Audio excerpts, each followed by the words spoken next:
You are floating in your mother's womb. It's peaceful, but you're being pushed into the world now. You take your first breath, but something is off. There's a metallic stench all around you. The air is being filtered here every second. The year is 2180. You're born in Speranza, the oldest neighborhood of the underground city of Toledo, built into subterranean infrastructure and buildings swallowed by sinkholes during the second wave. Your parents hold you, and they smile, but there's something in their eyes. It looks like fear. "Welcome to the world, kid," said someone with a weird, robotic voice. Or at least, that's what they told you once you stopped being a crying little baby blob with blurry vision. And you surely managed to do that. Yay! You are now a child. Congratulations. But your childhood is different. You grow up in tunnels, but not dark, depressing ones. Speranza is colorful, lively, and neon lights are literally everywhere. But you've never seen or felt the real sun. You don't even know what true blue looks like, thanks to all of that artificial light. But hey, it's designed to keep your spirit up. Your home? A tiny space carved into ancient ruins, shared with your parents and 2 siblings. Personal space? Never heard of it. The settlement kept expanding as more survivors arrived from the Rust Belt, digging deeper, building more, until it became this patchwork of neighborhoods packed with thousands of people in tunnels that were never meant to hold this many souls. The hallways are always crowded. The noise never stops. Footsteps echoing, voices bouncing, machines humming. Why do we live down here?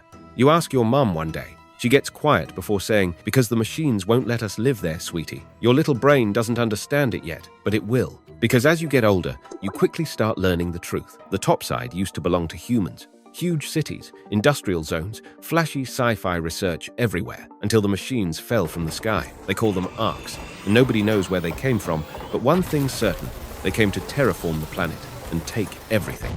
You learned that humanity actually fought back during the first wave, held the line for a decade, and when the machines retreated, people thought they'd won. Yeah, they were wrong. The Arks came back stronger, smarter, more lethal, and the second wave forced everyone underground into places like Speranza, where humanity has been hiding ever since. But Speranza is supposed to be mostly safe, which is about as reassuring as mostly edible or mostly not on fire. Fast forward a few years. You're 12 now, walking through Speranza's central square, raiders gathering to plan expeditions, traders shouting about their wares. You see the key figures who keep this place running: Tianwen with weapons, Apollo with gadgets, Shani, the head of security, Lance with medical supplies, and then there's Celeste, mysterious, always watching. Here's what you learn. Almost everything here comes from topside. Food, medicine, materials, tech, all of it. And the only way to get it? Someone has to go up there and bring it back. Those people are called raiders. They're the ones who risk everything to keep Speranza alive, if they come back at all. When you told your dad one night, "I want to be a raider," he doesn't look happy. "Be careful what you wish for, kid," he said. "But you insist. They're heroes. They help people." He just shakes his head. "They die, kid. Most of them don't make it past their first year. But you don't care. You're young, naive, hungry for something more. AKA, you're about to make a terrible life decision, and every chance you get, you dedicate yourself to studying the topside. There are a few key locations you know almost too well now. Dam battlegrounds, Buried City, the spaceport, Blue Gate, and also infamous Stella Montis. You talk to veteran raiders whenever you can. One of them, an older woman with a missing middle finger, was talking about how she actually lost it. And yes, it's not that hard to guess how. You ignore the obvious signs. Ignorance is bliss, they say. You turn 18 and you're finally old enough to go topside. After years of preparation, you head to the central hub and officially register. The process is quick, maybe too quick. They barely look at you before asking. You understand the risks. You say yes and sign. And just like that, you're a raider. No training montage, no epic ceremony, just a signature and a pat on the back that basically says, "Good luck not dying." Your parents aren't happy. Your mum cries. Your dad just shakes his head. You don't have to do this, but you tell him, "Yes, I do. We need resources. Speranza needs supplies." He knows you're right, even if it doesn't make it any easier. So here you are, your first day as a raider. You pick up the free loadout, basic armor, a gun, and some gadgets. Nothing fancy. You head to the launch control center and see other new raiders getting into their tiny pods, waiting to be launched topside. Your heart starts pounding as you shut the door above your head. For a second, you don't hear anything. Quite a change from that constant noise of Speranza. But then the thrusters begin to rumble. 3, 2, 1, go. And all you can see are flickering red lights of the tube system you're flying through at high speed.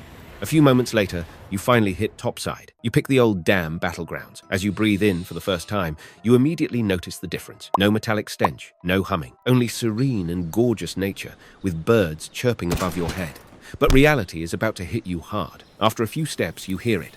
a mechanical whirring sound that makes your blood go cold. You see your first working Ark, a wasp. Little drone-looking Ark, 4 propellers, kinda cute, armed with a not-so-cute machine gun. You let it pass. You don't want to cause any trouble on your first day. You loot a scrapyard and continue to the building marked as Testing Annex. As you get closer, you hear gunshots. Your curiosity drives you toward it. Suddenly, someone screams, "Leaper, get down!" You hear a metallic roar and see raiders running toward the building. Don't shoot! Then the Leaper leaps toward you, blocking the sun. For a second, it looks fabulous and majestic.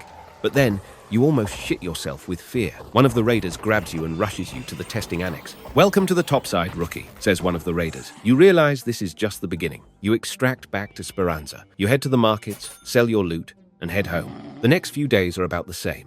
You go in, loot some scraps, occasionally encounter some Arks and raiders, but nothing too serious. That's about to change very fast now, because on topside, enemies are not only among the Arks. You begin to be a little more experienced, so you venture to the research and administration building. Everything is going according to plan. You're looting some drawers when you hear footsteps. You freeze. Another raider appears. They see you. You see them. For a moment, nobody moves. Then they raise their weapon. You dive behind cover, but then you hear him, speaking to you in French-sounding English. "Don't shoot, man. I'm friendly." You peek out of your cover. He's just standing there in the open and waving at you. You crawl out and say, "Okay, man, take care." But you can't help but feel a weird sensation on the back of your neck. He even asks you to repair his shield so he can continue to fight. You agree. You've got some shield recharges to spare. For a few minutes, you're clearing the rooms from bots and fireballs together, sharing loot containers. But then things go horribly wrong. You hear a gun loading behind your back. You quickly turn around and see your new French friend, smirking and immediately firing his Stitcher like a madman. As you're taking bullets, your shield cracks.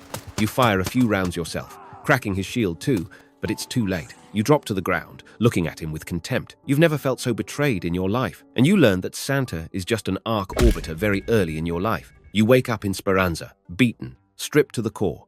The only thing that remains with you is a rubber duck in your safe pocket. You're feeling betrayed. Down in Speranza, there are rules and security. But up there, it's survival of the fittest, every raider for themselves. Unless you go up with your actual friends. Weeks turn into months. You're getting better, faster, smarter, more ruthless. You've seen raiders get vaporized by Ark weapons. Watched friends get shot in the back over a pile of metal parts. Been betrayed more times than you can count. You discover that you can't trust anyone topside. Not completely, not ever. Every trip is a gamble. And at the end of the day, you are the hero nonetheless. That sensational feeling of bringing insane loot home, those thumbs up after you give your community what it needs, those are the things that drive your next venture topside.